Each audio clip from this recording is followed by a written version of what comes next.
सभी का पुनः स्वागत है लाइव स्टडी लाइफ टाइम पर। और आज हम देखने जा रहे हैं बीए पार्ट फर्स्ट ईयर वाले विद्यार्थियों के लिए प्रैक्टिकल में आने वाला मोस्ट इम्पोर्टेंट टॉपिक, और वो है आपका जरीफ एवं फीता सर्वेक्षण।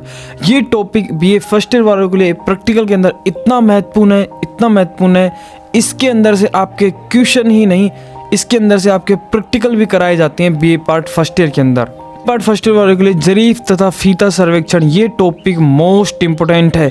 इसके अंदर से अधिकतर क्वेश्चन प्रैक्टिकल के पेपर के अंदर आते हैं तथा प्रैक्टिकल जो करवाया जाता है, जिसके अंदर जो डायग्राम बनाया जाता है, उसके अंदर भी ज़्यादातर ये जरीफ और फीते का सर्वेक्षण से ही संबंधित होते हैं।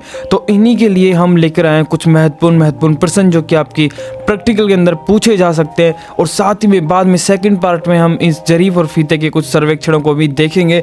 फिलहाल इस वीडियो में हम देखेंगे जरीफ तथा फीता सर्वेक्षण से बनने वाले वो महत्वपूर्ण प्रश्न जो आपकी आगामी परीक्षा 2023 के अंदर प्रैक्टिकल के अंदर पूछे जा सकते हैं। तो बिना स्किप किए वीडियो को पूरा देखते रहिए। चलिए शुरू करते हैं बिना किसी देरी के। शुरू करने से पहले अगर आप हमारे चैनल पर नए हैं तो चैनल को सब्सक्राइब करें, वीडियो को शेयर करें और लाइक करें। प्रैक्टिकल के अंदर इस सब्जेक्ट से एक नए क्वेश्चन तो जरूर पूछा जाता है, और साथ में प्रैक्टिकल जब होता है आपको जो डायग्राम बनता है उसमें भी अधिकतर चांस बनते हैं कि वो इसी टॉपिक के अंदर से डायग्राम बनवाए जाएं। तो चलिए शुरू करते हैं। देखिए पहला प्रश्न आता है हमारा, जरीफ तथा फीता सर्वेक्षण में किन किन उपकरणों की आवश्यकता होती है। बहुत अच्छा प्रश्न है। इन क्वेश्चनों को याद करने से आपको ये होगा कि आप जब प्रैक्टिकल करेंगे तो आपको कम से कम आपके जो उपकरण हैं उनका नाम भी आपको याद होना आवश्यक जरूरी है।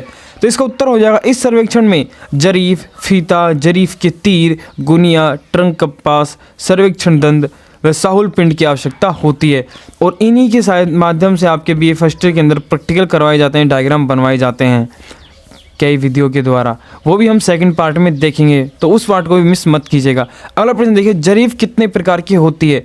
जरीफ 4 प्रकार की होती है। क्वेश्चन ऐसे ही आएगा, चिंता ना करिए भाई क्वेश्चन किस प्रकार पूछेगा। ऐसे ही नॉर्मल तौर पे पूछा जा सकता है कि जरीफ कितने प्रकार के होते हैं, जैसे यहाँ पे पूछा गया है, वैसे आपके प्रैक्टिकल के पेपर के अंदर भी पूछा जाएगा कि जरीफ 4 प्रकार की होती है। आपको लिखना है इंजीनियरिंग जरीफ, गटर जरीफ, मीटरी जरीफ तथा इस्पाती फीता जरीफ। 4 प्रकार की हुई आपकी इंजीनियर हो गई, गंटर हो गई, मीटरी हो गई और इस्पाती फीता जरीफ हो गई। 4 प्रकार की आपकी जरीफ पाई जाती हैं, इनको याद अवश्य रखिएगा। अगला प्रश्न देखिए, इंजीनियरिंग जरीफ किस किस लंबाई वाली होती हैं।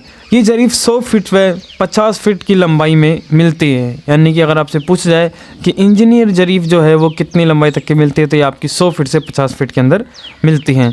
ये सभी प्रश्न आपके लिए महत्वपूर्ण है। मैं पुनः बता दूँ, एक भी क्वेश्चन को मिस मत कीजिएगा। प्रैक्टिकल के लिए मोस्ट इंपोर्टेंट टॉपिक है आपका ये बीए फर्स्ट ईयर वालों के लिए।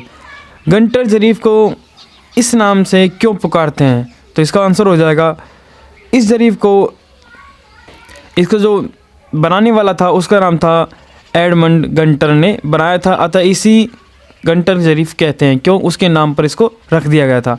अब देखिए गंटर जरीफ कितने लंबी होती है, तो यह जरीफ 22 गज से 86 फीट लंबी होती है। अगला प्रश्न देखिए, किसी जरीफ में प्रत्येक 10 कड़ियों के बाद बंधे पीतल के टुकड़े को क्या कहते हैं। तो देखिए इन टुकड़ों को टैग या गणक कहा जाता है, हमेशा याद रखिएगा। अगला प्रश्न देखिए, जरीफ में टैग या गणक का क्या महत्व होता है। तो चूंकि जरीफ में 10 कड़ियों के अंतराल पर एक टैग होता है, अतः इनसे कड़ियाँ गिनने का कार्य सरल हो जाता है। अगला प्रश्न था हमारा, मीटरी जरीफ किन किन लंबाइयों में मिलती है। तो ये जरीफ प्राय 10, 20, 30 मीटर की लंबाइयों में मिलती है, आपको याद रखना है।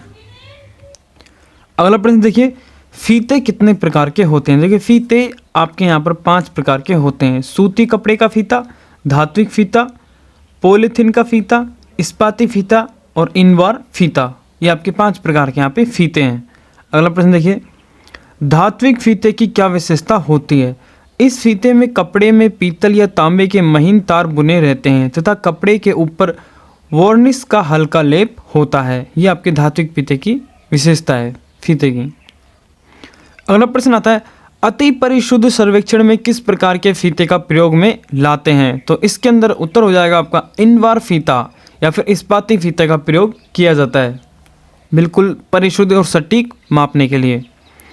अगला प्रश्न देखिए, जरीफ के तीर कितने लंबे होते हैं। जरीफ तीर की लंबाई प्राय 25 से 30 सेंटीमीटर के मध्य होती है। अगला प्रश्न देखिए, सर्वेक्षण दंड की छड़ गोल या अष्टफलकी क्यों बनाई जाती है? देखिए इसका उत्तर हो जाएगा आपका, जिससे सर्वेक्षण दंड को जमीन में गाड़ने समय हाथ में कष्ट का अनुभव न हो या फिर आपको कोई दिक्कत ना आए, इसलिए इसके जो अष्टफलकी बनाई जाती है। बहुत अच्छा प्रश्न अगला आपकी नॉलेज के लिए भी, सर्वेक्षण दंड को काली व सफ़ेद या लाल व सफ़ेद रंग की पट्टियों से क्यों रंग देते हैं? तो देखिए इसका उत्तर हो जाएगा आपका, सर्वेक्षण दंड को पट्टियों में रंगने के दो लाभ होते हैं। प्रथम तो आपकी यह होती है, इससे सर्वेक्षण दंड स्पष्ट दिखलाई दी जाती है, यानी आपको साफ साफ दिखता है सर्वेक्षण दंड। तथा द्वितीय यह होती है कि चूंकि पट्टियों की लंबाई समान होती है, अतः आवश्यकता पड़ने पर सर्वेक्षण दंड से धरातल पर छोटी छोटी दूरियों को आप माप सकते हैं। अगला प्रश्न देखिए, अगला प्रश्न आता है, जरीफ तथा फीता सर्वेक्षण में प्रयुक्त गुनिया कितने प्रकार की होती है? तो ये दो प्रकार की होती है, साधारण गुनिया तथा प्रकाशीय गुनिया, आपको याद। अगला प्रश्न है, प्रकाशीय गुनिया के दो दर्पण परस्पर कितने अंश के कोण पर झुके होते हैं? तो ये आपके होते हैं 45 डिग्री के कोण पर, आपको याद रखना है। अगला प्रश्न आता है, प्रकाशीय गुनिया की रचना का क्या नियम है? तो इसका उत्तर हो जाएगा आपका, प्रकाशीय गुनिया की रचना इस नियम पर आधारित है कि यदि कोई प्रकाश किरण दो समतल दर्पणों से उत्तरोत्तर परावर्तित होती है तो उस किरण की प्रथम व अंतिम दिशाओं के बीच का कोण दोनों दर्पणों के बीच के कोण का दुगना होता है। आई नो आपको ये समझ नहीं आ रहा होगा, जब आप प्रैक्टिकल करेंगे तब आपको ऑटोमेटिक सब चीज़ समझ आने लग जाएंगी। अगला प्रश्न देखिए, मुख्य सर्वेक्षण स्टेशन व योजक स्टेशन में क्या अंतर होता है? तो इसका आपको उत्तर हो जाएगा, जरीफ रेखाओं के सिरे को मुख्य सर्वेक्षण स्टेशन कहते हैं तथा जरीफ रेखा के जिस बिंदु से किसी विवरण का ऑफसेट लिया जाता है वह बिंदु योजक स्टेशन कहलाता है। यह आपका बहुत महत्वपूर्ण प्रश्न है, टाई रेखा किसे कहते हैं? बहुत अच्छा प्रश्न है, प्रैक्टिकल में आने लायक प्रश्न है। आपका इसका उत्तर हो जाएगा, एक जरीफ रेखा के योजक स्टेशन को दूसरी जरीफ रेखा के योजक स्टेशन से मिलाने वाली रेखा को टाई रेखा या फिर संयोग रेखा कहते हैं। यह आपको याद रखना है, एक जरीफ रेखा के संयोग स्टेशन को दूसरी जरीफ रेखा के संयोग स्टेशन से मिलाने वाली रेखा को टाई रेखा कहते हैं, याद रखिएगा। अगला प्रश्न देखिए, जरीफ तथा फीता सर्वेक्षण में दिए हुए क्षेत्रों को किस प्रकार के त्रिभुजों में विभाजित करना चाहिए? तो इसका उत्तर हो जाएगा आपका, इस सर्वेक्षण में दिए हुए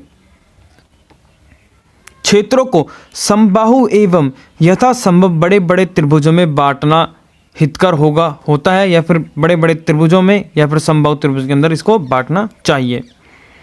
अगला प्रश्न देखिए, जरीफ मापन की बाधाएं कितने प्रकार की होती हैं? तो देखिए जरीफ मापन की बाधाओं को 3 वर्ग में बांटा गया है, फिर 3 वर्ग की होती हैं।